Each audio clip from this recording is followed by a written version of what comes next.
up, we have a big day today. We have Cisco reporting after the bell, so I'm going to sort of break down what you got to expect here. So Cisco reports after the bell today and really, quite frankly, has a lot to prove. And here are the numbers. Analysts are expecting the company to make 37 cents a share on sales just under $1 billion. Gross profit margin is expected to fall from 65% to 62% from a year earlier. Stock is down 13% year-to-date and has fallen on average, by the way, of 11% after the past 4 quarterly reports. So today, will we see a repeat performance or perhaps a surprise to the upside?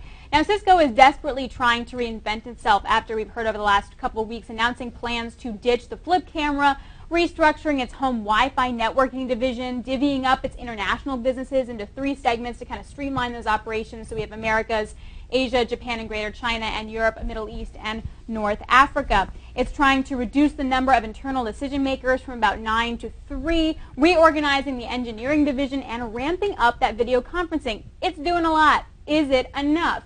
It has averaged 70% of the market share in enterprise router and switching over the last 5 years, but times are tough and competition is pretty fierce. Cisco seems to have some kind of lock on the high-end clients who don't want the hassle or the cost of switching providers, but low-end customers are getting stolen by the competition.